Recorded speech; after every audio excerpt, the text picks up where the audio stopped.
முன்னொரு காலத்துல வீரனூருங்கிற கிராமத்துல ஒரு ஏழை விவசாயி வாழ்ந்து வந்தார். அவருக்கு கீதாம்பாள்ங்கிற மனைவியும் செலியன் மற்றும் அருள்முனியன் அப்படிங்கிற 2 மகன்களும் இருந்தாங்க. அதே ஊர்ல சண்முக பாண்டிங்கிற ஒரு பெரிய பண்ணையார் இருந்தார். அவர் தான் அங்க பெரிய பணக்காரர். அவர் பண்ணையில தான் அந்த ஊர்ல உள்ள எல்லாரும் வேலை செய்வாங்க.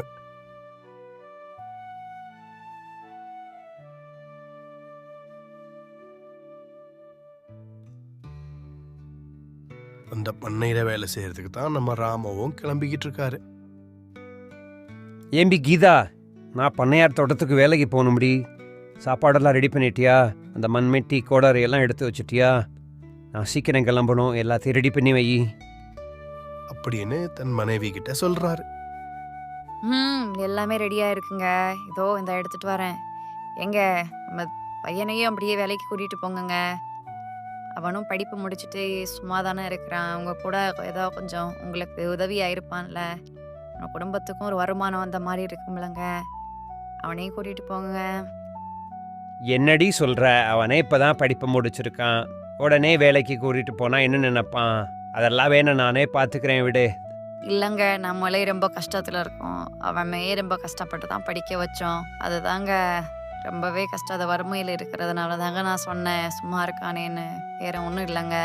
அப்படி ராமவும் கீதாம்மாளும் பேசிட்டு இருக்கும்போது உடனே செலியன், அப்பா, அம்மா சொல்கிறது அம்மா கரெக்டு. நான் வேலைக்கு வர்றேன்ப்பா. எனக்கு கொஞ்சம் வேலை கற்றுக்கிற மாதிரி இருக்குல்லப்பா. நான் பட்டணத்தில் இன்டர்வியூ போயிருக்கேன்ப்பா. அந்த வேலை கிடைக்கிற வரைக்கும் நான் இதுக்கு சும்மா உங்களுக்கு உதவியாக வர்றேன்ப்பா அப்படின்னு செலியன் சொல்றான். சரிடா, நீயும் உங்கள் அம்மாவும் முடிவு பண்ணிட்டீங்க, நான் என்ன செய்ய? சரி கீதா, அவனுக்கும் சாப்பாடு எடுத்து வை. நாங்கள் 2 பேரும் பண்ணையார் தோட்டத்துக்கு வேலைக்கு கிளம்புறோம் அப்படின்னு சொல்லி 2 பேரும் பண்ணையார் தோட்டத்தை நோக்கி வேலைக்கு போய்கிட்டு இருக்காங்க.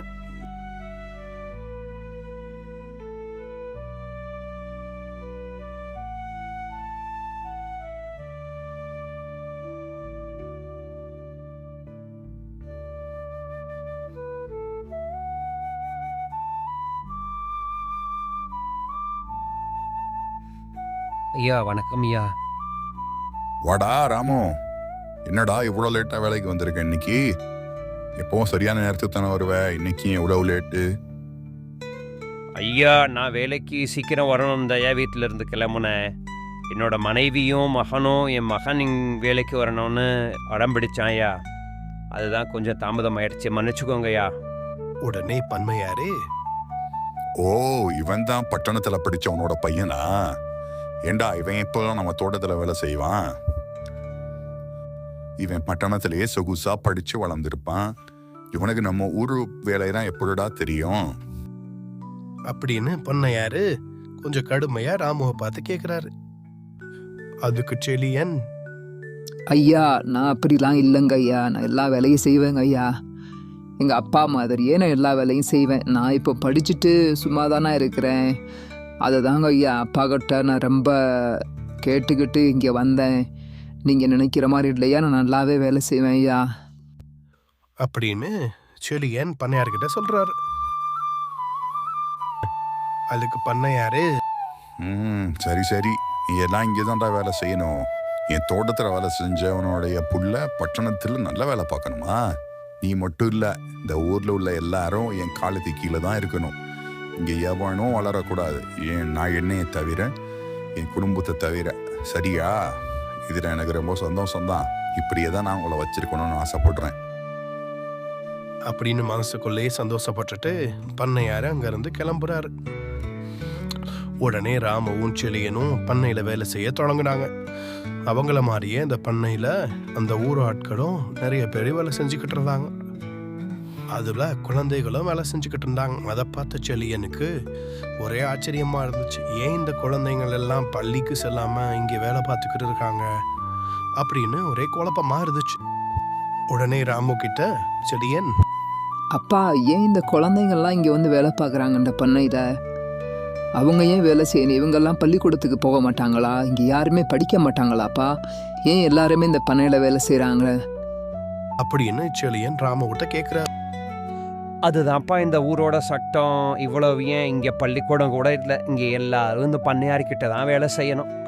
அவருக்கு கீழே தான் இருக்கணும். அவர் கொடுக்குற சம்பளத்தை தான் நம்ம வாங்கணும்.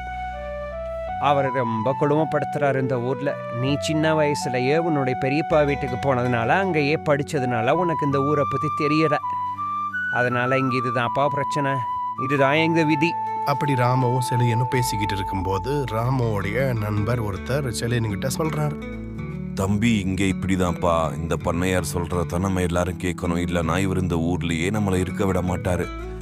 நான் தான் கஷ்டப்பட்டு சின்ன வயசுல இருந்தே படிக்காம என்னோட வாழ்க்கையவே கேள்விக்குறியாக்கிட்டேன். என் பிள்ளைகளையாவது படிக்க வைக்கணும்னு ஆசைப்பட்டேன். ஆனா அதுவும் நடக்கலப்பா.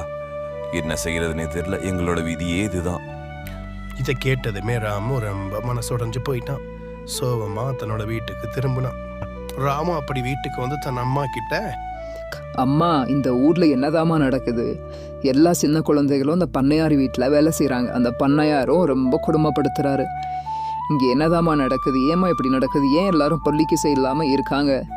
கேட்டால் அந்த பண்ணையார் தான் அப்படி செய்கிறேன்னு சொல்கிறாங்க. எனக்கு ரொம்ப கஷ்டமாகவே இருக்குமா. இதை நான் மாற்றியே ஆகணுமா நம்ம? அப்படின்னு தன் அம்மா கிட்ட சொல்றாரு.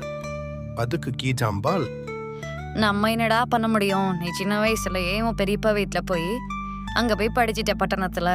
இங்கே இருக்கிற இல்லாதனால தெரியலை. இந்த கிராமத்தில் மக்களோட தலைவிதி இதுதான்டா. இதை ஒன்றுமே நம்மளால செய்ய முடியாது. நம்ம சாதாரண ஒரு மனுஷங்க. அந்த பண்ணையார்கிட்ட பணம் இருக்குது, சொத்து இருக்குது, அடியாட்கள் இருக்காங்க, நிறைய இருக்குடா. நம்ம ஒன்றுமே பண்ண முடியாதுடா. நீ சீக்கிரம் பட்டணத்தில் வேலைக்கு போகிற வேலையை பாருடா. ராமு இதை எப்படியாவது மாத்தணும்னு நினைச்சு யோசிச்சுக்கிட்டே நடந்து போய்கிட்டு இருந்தான். நேர பண்ணையார் வீட்டை நோக்கி போய்கிட்டு இருந்தான். அங்க பண்ணையாரை பார்த்து அவன் இப்படி கேக்குறான், பண்ணையார் ஐயா, வணக்கம் ஐயா. நான் ராமுவோட மகன் ஐயா. உங்கள்கிட்ட கொஞ்சம் பேசணும் ஐயா. அதுக்கு பண்ணையார், நீ என்கிட்ட பேசணுமா? நீ என்னடா பேசணும்? நீ பேசுற அளவுக்கு நீ அவ்வளோ பெரிய ஆளா? எனக்கு நின்று சரிக்கு சமமா பேசுற அளவு நான் வந்து நிக்கிற. என்ன விஷயம் சொல்லு, கேட்போம். அப்படின்னு பண்ணையார் கொஞ்சம் மிரட்டும் தோரணையில செலியனை பார்த்து கேட்கிறார். அது வந்துங்க ஐயா, இந்த கிராமத்தில் உள்ள எல்லா மக்களும் உங்களோட பண்ணையில் தான் வேலை செய்கிறாங்க. ஆனால் அந்த குழந்தைகளும் வேலை செய்கிறாங்க ஐயா. அவங்கள படிக்க விடலாம் இல்லைங்க ஐயா. அப்படி படிக்கிறதுனால அவங்களுடைய குடும்பமும் உயரும். அவங்க குடும்பம் உயர்ந்தால் இந்த கிராமமும் உயர்ந்து எல்லாருமே செழிப்பாக இருப்பாங்கல்ல ஐயா. இப்படி வறுமையில் இருக்க மாட்டாங்கல்ல ஐயா. அதுதான் ஐயா நான் சொல்லணும்னு நினச்சேன்.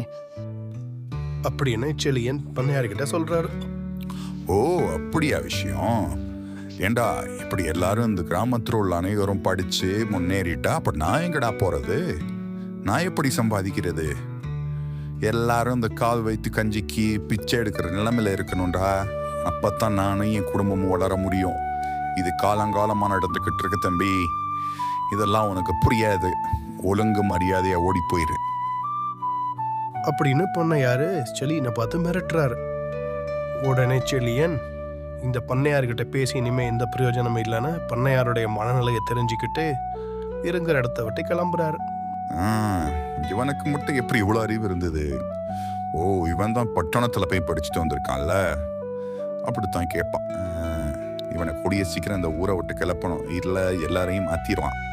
அப்புறம் நமக்கு தான் பிரச்சனை. டேய் பாண்டியா, எதுக்கும் என் மேல ஒரு கண்ணை வைடா. இவன் ரொம்ப ஏதாவது குடைச்சல் கொடுத்தான்னா இவனை அடிச்சு தம்சம் பண்ணிருங்க. அப்படின்னு தன் வேலையாட்கள்கிட்ட பண்ணையாரு இப்படி சொல்றார். செலியன் ஒரு மரத்தடியில உட்காந்து ஆழ்ந்த யோசனையில உட்காந்துக்கிட்டு இருந்தான். இந்த ஊர் மக்கள் இவ்வளோ கஷ்டப்படுறாங்க, என்னதான் பண்ணுறது? இந்த பண்ணையார் வேற ரொம்ப குடும்பக்காரராக இருக்காரு. இது எல்லாத்தையும் நம்ம மாற்றணும். இல்லை நம்ம படித்ததுக்கே அர்த்தம் இல்லாமல் போயிடும். படித்து பட்டணத்தில் வேலை செய்கிறத விட இந்த விஷயத்த முதல்ல மாற்றணும். அப்புறம் தான் நம்ம வேலையை பற்றி யோசிக்கணும். இல்லைன்னா நம்ம படித்ததுக்கே அர்த்தம் இல்லாமல் போயிடும். நம்ம நினச்சா அதை செய்ய முடியும். அதுக்கு ஒரு பள்ளிக்கூடம் கட்டணும். இந்த சிறு குழந்தைகள் எல்லாத்தையும் படிக்க வைக்கணும். அதுக்கு கொஞ்சம் பணம் தேவை. என்ன பண்ணுறதுன்னு தெரியலையே. அப்படி அதை யோசிச்சுட்டு உட்காந்துட்டு இருக்கும்போது அந்த வழியா ஒரு சாமியார் நடந்து வராரு. தம்பி, என்னப்பா தனியாக பேசிகிட்டு இருக்க நீயே? உனக்கு என்னாச்சு? ஏன் ரொம்ப சோகமாக ஏதோ யோசிச்சுட்டே இருக்க? அப்படின்னு சாமியார் கேட்குறாரு. அதுக்கு செலியன் தன்னோட ஊரில் உள்ள எல்லா பிரச்சனைகளையும் தன்னால் என்ன செய்யணுங்கிறதையும் அந்த சாமியார்கிட்ட சொல்கிறான். அதை கேட்ட சாமியார் தன் பையில இருந்த ஒரு காகிதத்தை எடுத்து செழியன் கிட்ட கொடுக்குறாரு. அதை வாங்கின செழியன் இது என்னன்னு அவர்கிட்ட கேட்கிறாரு. உமக்கு உண்மையிலேயே திறமை இருந்தா இந்த காகிதத்தை பயன்படுத்தி உன்னோட எல்லா பிரச்சனையும் சரி பண்ணிக்க அப்படின்னு சாமியார் செழியன்கிட்ட சொல்லிக்கிட்டு அவர் தன்னுடைய பயணத்தை தொடர்றாரு. செல்வனுக்கு ஒண்ணுமே புரியல. இந்த வெத்து காகிதத்துல என்ன இருப்போம் அப்படின்னு தன்னுடைய யோசனையை யோசிச்சுக்கிட்டு அவர் தன்னுடைய ஊரை புள்ள தன்னோட பயணத்தை தொடர்றான். சரி, அந்த காகிதத்துல என்னதான் இருக்கு அப்படின்னு சொல்லிட்டு தெளியன் அந்த காகிதத்தை புரட்டி பார்த்தான். அப்போ அந்த காகிதத்துக்கு பின்னாடி ஒரு வரைபடம் இருக்குது.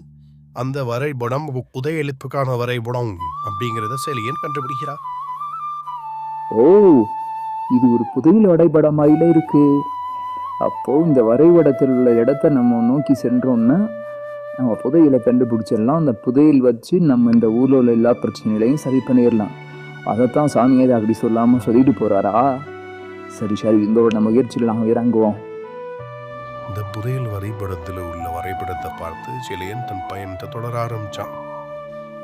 அது நேரா ஒரு காட்டுக்குள்ள போக ஆரம்பிச்சிச்சு. அந்த பாதை அந்த காட்டுக்குள்ள ரொம்ப தூரம் நடந்து போய்கிட்டு இருந்தான் செலியன். அப்புறம் ஒரு ஆறு வந்தது. அந்த ஆற்றை கடந்து காட்டோட அந்த பக்கத்துக்கு போனான் செலியன். அந்த காட்டுக்குள்ள அந்த புதையலை தேடி போயிட்டு இருந்தான். அப்போ திடீர்னு ஒரு பூதம் வந்து, ஏய் தம்பி, யார் நீ? உனக்கு இங்க என்ன வேலை? நீ எங்க இருந்து வர்ற? எதுக்காக இதுக்குள்ள போக நினைக்கிற? ஒழுங்கு மரியாதையா சொல்லிடு, இனிமே நான் ரொம்ப மோசமானவன் ஆயிடுவேன் அப்படின்னு இந்த பூதம் செலியனை பார்த்து கேட்டுச்சு. அதுக்கு செலியன், நான் பக்கத்து ஊர் கிராமத்துல இருந்து வர்றேன். எனக்கு ஒரு புதையல் வரைபட காகிதம் ஒன்று கிடைச்சிது. அந்த புதையலை எடுக்கிறதுக்காக தான் நான் இங்கே வந்தேன். ஓ, புதையல் எடுக்க வந்தியா நீ? உனக்கு எவ்வளவு தைரியம் இருக்கும்? உழைச்சு கஷ்டப்படாம புதையலை எடுத்து பெரிய பணக்காரனாகி சொகுசான வாழ்க்கை வாழலாம்னு நீங்க வந்திருக்க.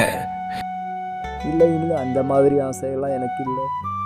என் கிராமத்தில் எல்லாரும் படிப்பறிவு இல்லாமல் ரொம்ப ஏழையாக இருக்காங்க. இந்த உள்ள பண்ணையார் எல்லாரையும் அடிமையாக மாற்றி வச்சுருக்காரு.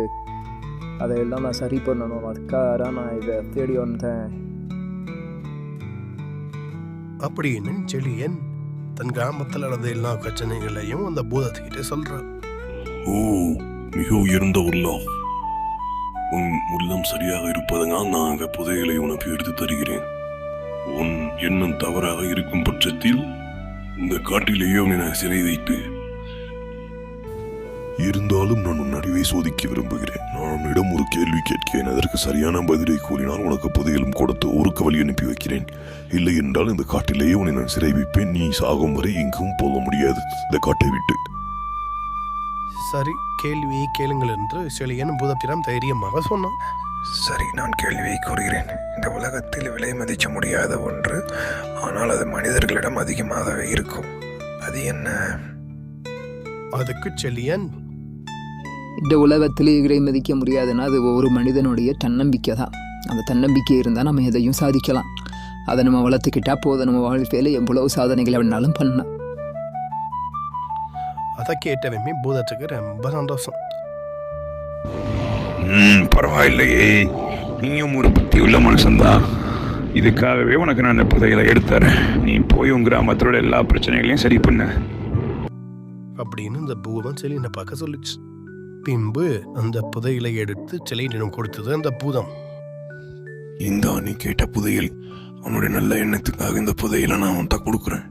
தவறான எண்ணத்தோடு யார் வந்தாலும் இந்த காட்டை விட்டு வெளியேற முடியாது. இந்த காட்டிலேயே சிறை வைத்து விடுவேன். இதுதான் எனது தண்டனை. அப்புறம் அந்த புதையலை எடுத்துட்டு செலியன் தன் கிராமத்தை நோக்கி புறப்பட ஆரம்பிச்சான். அப்புறம் அந்த புதையலை எல்லாத்தையும் ஊருக்கு எடுத்துட்டு போய் அங்க ஒரு பெரிய பள்ளிக்கூடத்தை கட்டினா, பிறகு ஒரு பெரிய குளத்தை கட்டினா, அப்புறம் நிறைய விவசாய நிலங்களை உருவாக்கி தன் உரிமை கடை எல்லாத்தையும் நல்ல செழிப்போட பார்த்துக்கிட்டான் செலியன். அதை பார்த்த பண்ணையாருக்கு ஒண்ணுமே புரியல. இவன் எப்படி இந்த அளவுக்கு பணம் கிடைச்சவே, இதெல்லாம் எப்படி மாத்தினான்னு குழம்பிக்கிட்டு யோசிச்சுக்கிட்டு இருந்தார். டேய் காளி, இந்த செலியனை பாத்தியா? இவன் என்னெல்லாமோ செய்யறான். இவனுக்கு எப்படி ஒரு பணம் வந்தது? இந்த ஊர் மக்கள் எல்லாத்தையும் மாத்திட்டான். இப்போ நம்ம பெரிய பிரச்சனை ஆயிடுச்சு. இதை என்னன்னு நம்ம சீக்கிரம் கண்டுபிடிக்கணும். அந்த பொறுப்பை முடிஞ்சு அந்த ஓமிட்ட ஒப்படைக்கிறேன், சரியா? நீ என்னன்னு கண்டுபிடிச்சி எனக்கு உடனே சொல்லு அப்படின்னு பண்ணையாரு தன் வேலையாள் கிட்ட சொல்றாரு. காளி உடனே செலியனை பின்தொடர ஆரம்பிக்காரு. அப்பா, இந்த புதையல் வரைபடத்தை பயன்படுத்தி தான் நான் புதையல் எடுத்துட்டு வந்து இங்கே உள்ள எல்லா பிரச்சனையும் சரி பண்ணேன்ப்பா. இந்த வரைபடத்தை நம்ம பத்திரமா புதைச்சி வைக்கணும். இல்லைன்னா இது பண்ணையார் கண்டில் மாட்டுச்சுன்னா அவர் எடுத்துட்டு வந்து எல்லாத்தையும் குழப்பி விட்டுருவாருப்பா. அப்படின்னு தன் அப்பா கிட்ட சொல்லிட்டு அந்த புதையல் வரைபடத்தை ஒரு இடத்துல மறைச்சு வச்சுட்டு ராமுவும் செலியனும் கிளம்புறாங்க. அதை ஒளிஞ்சு இருந்து பார்த்துக்கிட்டு இருந்த பண்ணையாரோட வேலைக்காரனான காளி அந்த வரைபடத்தை எடுத்துட்டு தன் பண்ணையார்கிட்ட கொண்டு போய் கொடுக்குறாரு. காளி பண்ணையார்கிட்ட போய் கடந்ததெல்லாம் சொல்றாரு. அதுக்கு பண்ணையாரு, ஓஹோ, கதை இப்படி போகுதா? இதை வச்சு தான் இவ்வளோ பணம் சம்பாதிச்சு பள்ளிக்கூடம் எல்லாம் கட்டுனாலாம். அந்த ஊர் மக்கள் மொத்தத்தையும் மாற்றிட்டானே. இதை விடக்கூடாது. நாம் போய் இந்த மறுபடியும் இந்த புதையில போய் எடுத்து நாம் பெரிய பணக்காரனாகி மறுபடியும் இந்த ஊர் மக்களெல்லாம் அடிமையாக்கி நான் அதில் சந்தோஷமாக இருக்கணும் அப்படின்னு சொல்லிக்கிட்டு புதையலை எடுக்கிறதுக்காக அந்த வரைபடத்தை பார்த்துக்கிட்டு காட்டை நோக்கி புறப்பட ஆரம்பிச்சாரு பண்ணையார். பண்ணையார் காட்டுக்குள்ள புதையல் எடுக்க போகும்போது அந்த பூதத்துக்கிட்ட தன்னோட ஆசைகளை சொன்னதும் அந்த பூதம் அவரை சிறப்பிடிச்சு காட்டுக்குள்ளேயே வச்சிருச்சு. அவரால் ஜென்மத்துக்கும் காட்டை விட்டு வெளியில வர முடியாது. அங்கேயே அவர் கிடக்க வேண்டியதுதான். அதுக்கப்புறம் செலியன் தன் கிராமத்தில் உள்ள எல்லாருக்கும் கல்வி கற்றுக் கொடுத்து எல்லா வேலை வாய்ப்புகளும் வாங்கி கொடுத்து எல்லாருக்கும் வீடு கட்டி கொடுத்து தன் கிராமத்தையே உயர்த்தினார். அந்த கிராமமும் மிக செழிப்பாக இருந்துச்சு.